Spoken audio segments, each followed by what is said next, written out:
Welcome back to our Classics in a Nutshell series. To all of you who've been wondering, what happened to the classical Greeks after the Greco-Persian Wars? You've come to the right place. Today, we'll unfold the developments for Athens, Sparta, and many other mainland Greek city-states, or polis, if you recall. In the face of crisis, they had miraculously buried their differences and leagued together to fend off the Persian invaders. As you'll discover in this video, this wondrous harmony did not hold up long against the test of time. Nevertheless, other alliances and leagues emerged. In this video, we'll be examining developments over the course of what modern scholars called the Pentecontiacia. Don't let the long name scare you. It's in reference to a famous extended outline that Thucydides, an Athenian author of these times, wrote in his History of the Peloponnesian War. This is the 50-year period from the expulsion of the Persian invaders to the outbreak of the Peloponnesian War. The war as a whole was the topic of his magnum opus, but that conflict will be the topic for another day. Overall, you'll see the spread of a new league of Greek city-states, not on the mainland, but across the Aegean Sea and coast of Asia Minor. Mostly Ionians, who were ethnic associates of Athens. Athens was to seize the opportunity of a common enemy and take the lead.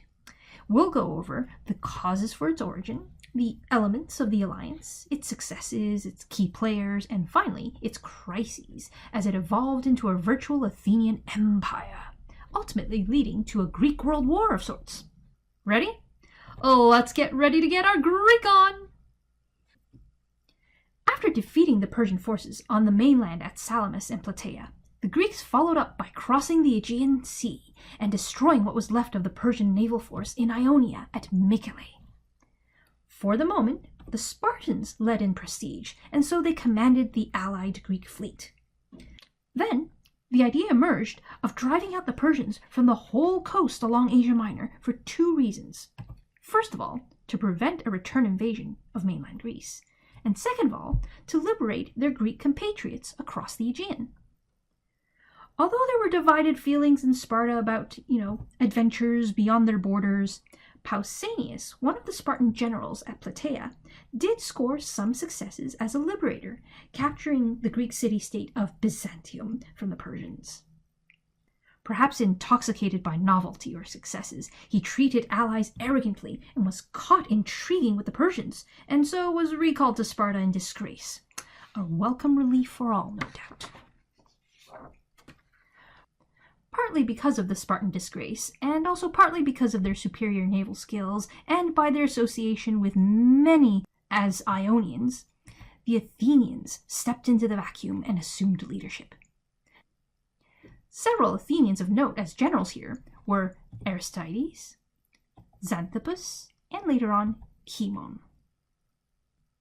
Now, you may be wondering, why not Themistocles, the famous victorious Athenian general who showed his genius at Salamis?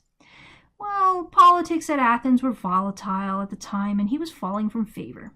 His last prudent action for the Athenians was to orchestrate the rebuilding of Athens' fortifications, which had been wrecked by the Persians during the Greco-Persian Wars.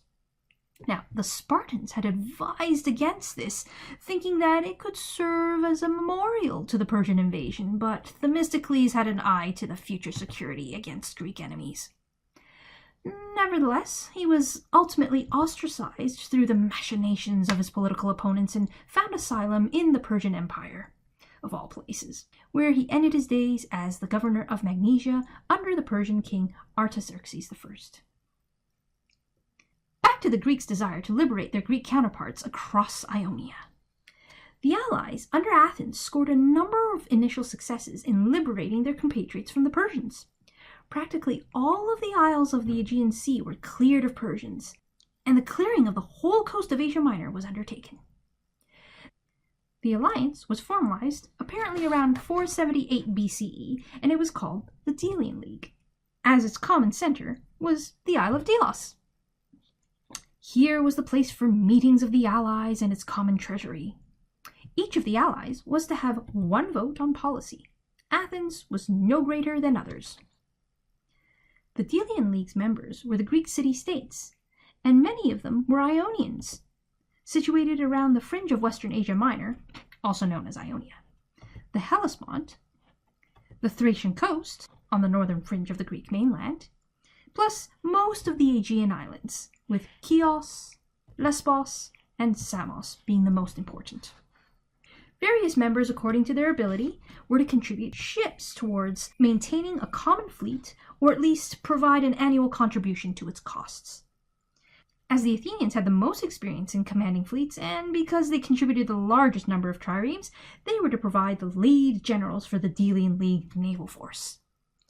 At first, a fair number of other city-states contributed ships and soldiers, for example, Samos, Thassos, Chios, Lesbos, etc., and so this was considered an alliance of equals.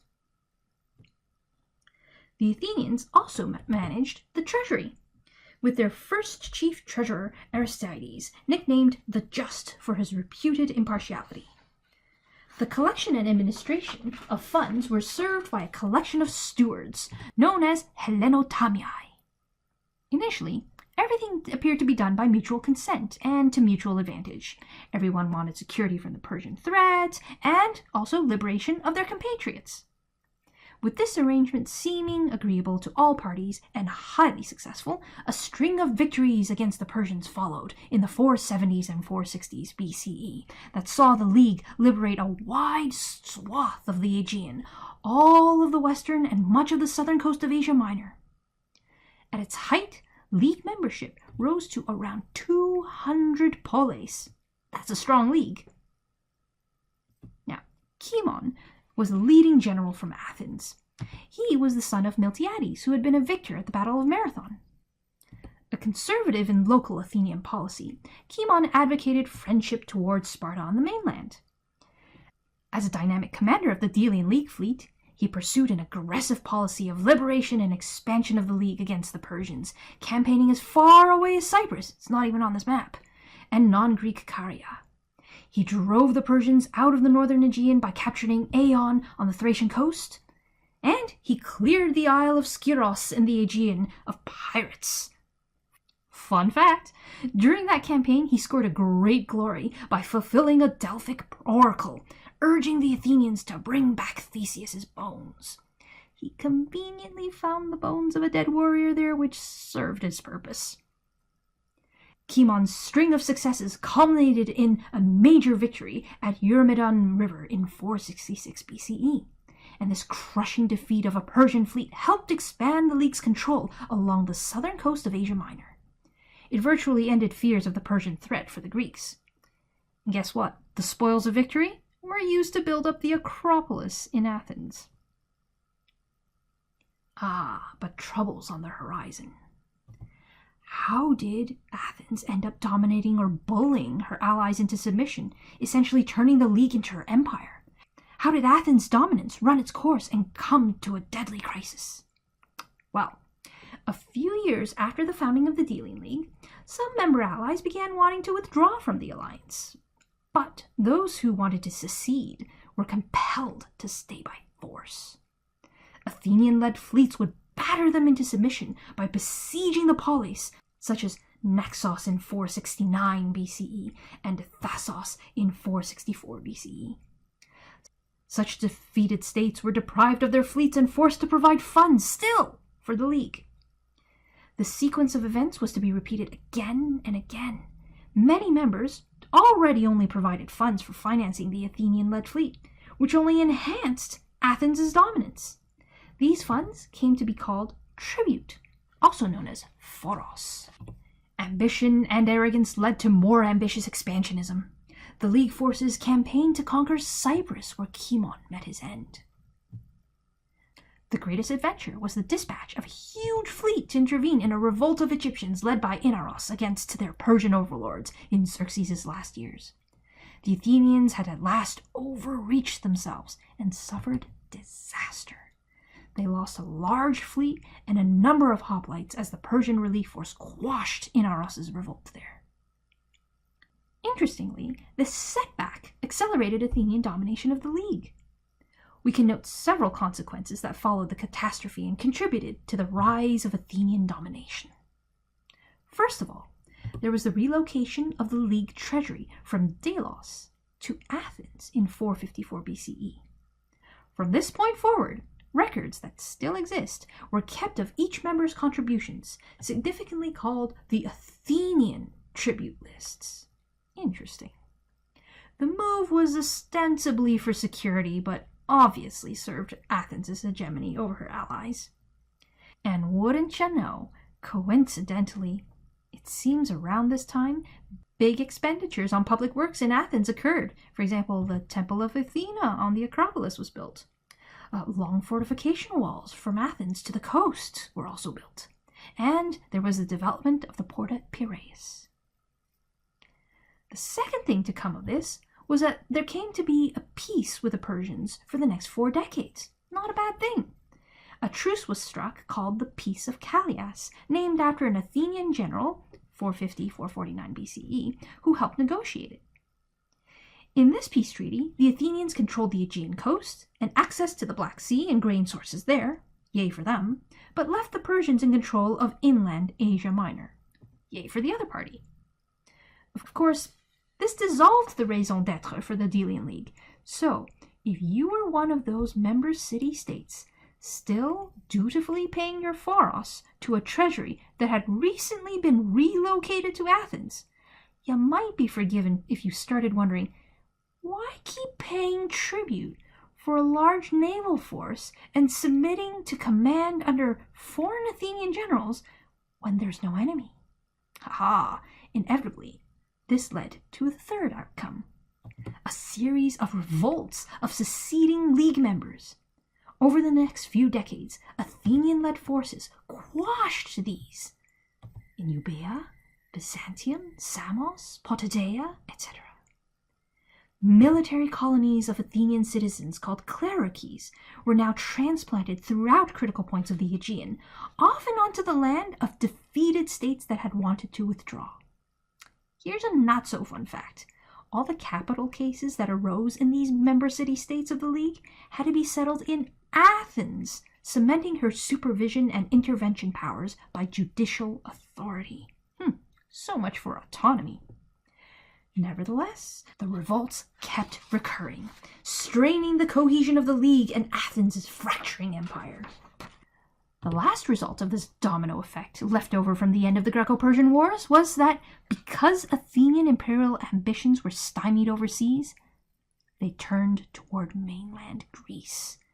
Efforts were made to force Euboea, Aegina, Megara, Thebes, and all of Boeotia into the League. That's force. Around this time, a fellow by the name of Pericles emerges as a key leader and general of Athens after the death of Keymon, who had perished fighting in Cyprus, if you recall. Upon taking over, Pericles' policy of attempting expansion on the mainland flourished. Events came to a head when Corinth and other mainland city-states appealed to Sparta for aid against Athens. Awkward. Although up until now the Spartans had not responded to appeals from seceding overseas states, they intervened here with an army and crushed Athenian ambitions in central Greece in 445 BCE. The result was that both sides agreed to a truce for 30 years. If at first you don't succeed, I guess try again? Pericles redirected focus on the Aegean littoral and islands and the northern coast of Greece. He put down some revolts among the allies and concentrated on building an Athenian stronghold along the Chalcidice and Thracian coasts, for example in Potidaea and Amphipolis, to control vital resources there, like precious metals and timber, and also to secure the route to the Black Sea grain. Nevertheless, tensions within this empire continued. Ties with Corinth, an ally of Sparta, led to growing stress. Almost inevitably, city-states wanting out of the Delian League appealed to Corinth, and Corinth appealed to Sparta to liberate their Greek compatriots from Athenian tyranny. The two largest city-states, who had once allied together against the Persians, were now on a collision course.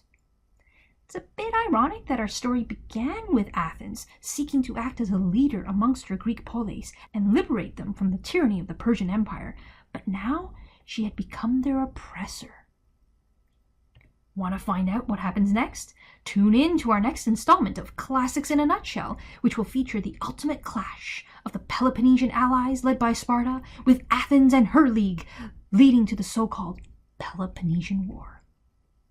In the meantime, we left you with a few questions to help you review the most important points. Until next time.